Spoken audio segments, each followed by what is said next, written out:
Bom, então nós paramos a parte 1 do vídeo na explicação do nível da coluna esquerda aqui da nossa peça, só para relembrarmos por que a coluna esquerda, então, ela tem a altura do sólido de origem da peça, né? A mesma altura que o sólido de origem da peça. Se ela fosse mais baixa, a altura da coluna esquerda, aqui da peça representada por essa coluna que está sendo indicada pelo lápis, seria representada aqui na minha vista lateral esquerda em um nível menor do que esse aqui. E só para relembrar, né, no vídeo da parte 1, ela estaria representada de forma visível através de uma linha cheia numa altura diferente da medida da altura do sólido de origem da peça. Aqui eu coloquei uma altura qualquer só para dar um exemplo. E agora nós precisamos saber qual que é a altura da coluna direita da nossa peça, que seria essa coluna aqui, que está sendo indicada aqui pelo lápis. Seria a mesma altura. Por que é a mesma altura? Se fosse uma altura inferior, como que essa altura aqui da coluna direita estaria representada? Estaria representada dessa forma aqui, através de uma linha tracejada, se ela fosse inferior. E em qualquer outra parte da peça referente à sua altura, né? Por exemplo, se a coluna da direita ela tivesse a mesma altura que o topo da rampa, estaria representada aqui por uma linha tracejada. E se a coluna direita e a coluna esquerda têm a mesma altura, como que as duas colunas vão estar representadas na vista lateral esquerda? Elas vão estar representadas sobrepostas, portanto, somente a coluna esquerda vai ser visível, com o contorno visível, da forma como está representada aqui. Portanto, eu já posso marcar aqui na minha representação da perspectiva a medida de altura da coluna direita.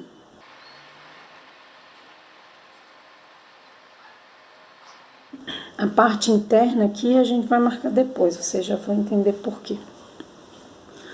Posso marcar também aqui na representação a minha vista frontal.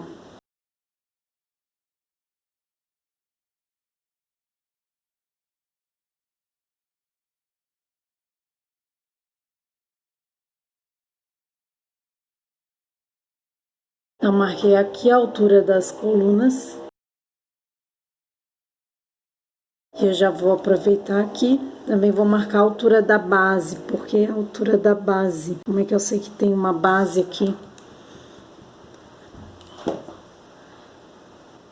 Por dois motivos, porque a minha coluna, ela tá toda posicionada, as minhas colunas são todas posicionadas na base do sólido de origem. Dá uma melhorada nesse traçado aqui. E também, ó, por conta do começo da minha rampa. Olha onde a minha rampa começa. Minha rampa não começa da base da coluna, ela começa um pouco mais acima. Portanto, eu vou subir alguns pontos para começar o traçado da coluna. E outro detalhe importante, eu vou subir alguns pontos para começar o traçado da rampa.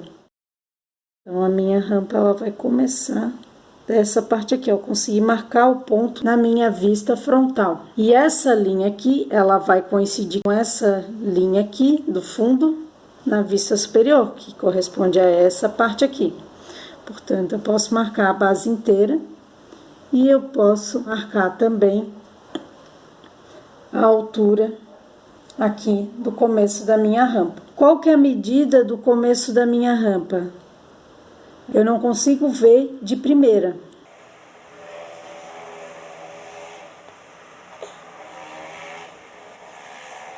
Eu tenho que primeiro pegar a altura, comparar com a altura do sólido de origem. Se a minha altura tem 2 unidades de medida, eu noto que a minha rampa está começando um pouquinho abaixo da metade. E quanto da metade essa rampa mede. Aí eu vou pegar essa medidinha e vou comparar com a metade da altura para ver em quantas partes a metade da altura é dividida, para eu obter a medida do começo da minha rampa. Então, começo da minha rampa, ó, vai dar um pouquinho menos de meia ponta de lápis.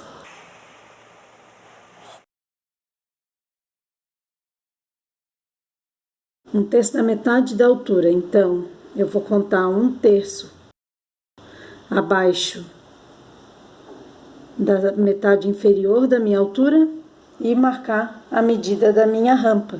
É nesse ponto que a rampa começa. Então, aí eu vou dividir aqui visualmente um terço e aqui vai ser o pontinho que a minha rampa começa. Qual que é a medida da minha rampa na largura? Eu pego essas duas unidades centrais aqui da medida, né? A minha rampa é representada por essa parte aqui que está achurada. Eu vou selecionar aqui essa linha da altura e vou contar visualmente um terço. E aqui é onde vai ser o começo da minha rampa. Então, eu já posso marcar essa linha aqui. Um outro detalhe importante é o seguinte: esses pontos aqui, ó, estão todos nivelados numa mesma superfície, né? Tanto é que um está em cima do outro aqui na vista lateral. E aqui na vista superior eles estão sobrepostos por essa linha aqui. Portanto, essa linha aqui, elas não vão ter o seu contorno destacado, porque elas se situam na mesma superfície da coluna. Portanto, eu não vou marcar esse contorno aqui na minha vista frontal e também não vou marcar esse contorno aqui na minha perspectiva, porque essa superfície aqui, ela é uma continuação dessa superfície aqui que eu tô apontando com lápis. Tá claro? Por isso que é bom a gente montar a perspectiva junto da representação da vista, para a gente conseguir fazer as associações dos elementos. Bom, e onde que termina a minha rampa, né? A gente pode verificar pela vista lateral e pela vista superior, que ela termina no fundo da peça. E também aqui no próprio transporte de pontos da minha vista frontal, ó. Se eu for levar essa linha aqui para a vista frontal, eu verifico que a minha rampa termina nessa partezinha aqui. Eu já posso reforçar esse contorno. E onde que está situado o topo da rampa aqui na minha perspectiva? Eu tenho que medir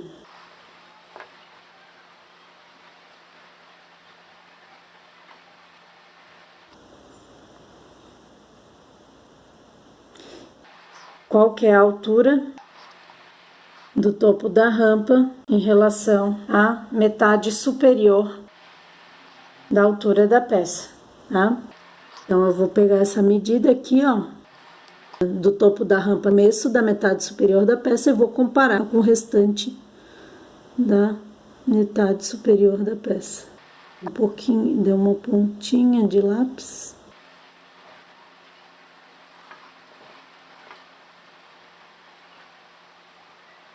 É um pouquinho mais de um terço. Vamos arredondar para um terço, né? Lembrando que o desenho à mão, ele não precisa ser bem exato, mas ele trabalha com medidas aproximadas, né? Até porque o nosso instrumento de medida é o próprio lápis.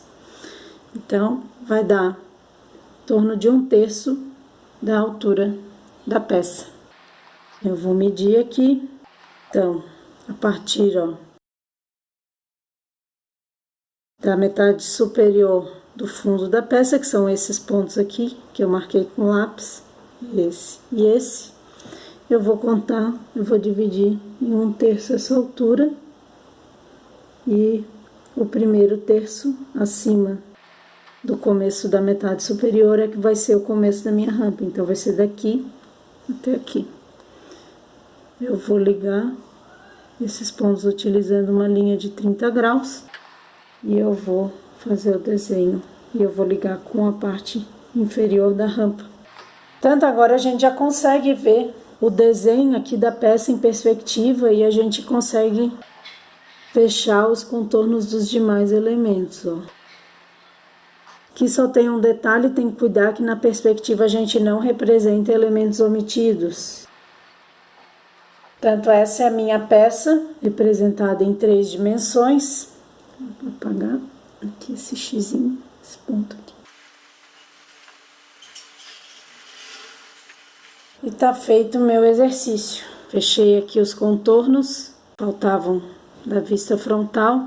Descobri a vista frontal, que era a que estava faltando, e ao mesmo tempo eu consegui a representação tridimensional da peça em perspectiva. Claro, gente, se tiverem alguma dúvida, escrevam aí nos comentários. E é basicamente esse um método híbrido de exercício de vistas omitidas. A gente transporta os pontos das vistas disponíveis para a vista faltante, quando a gente trabalha com sistema de vistas, e ao mesmo tempo a gente monta a perspectiva utilizando as informações das vistas informadas e as informações da vista omitida à medida que a gente for descobrindo esses pontos.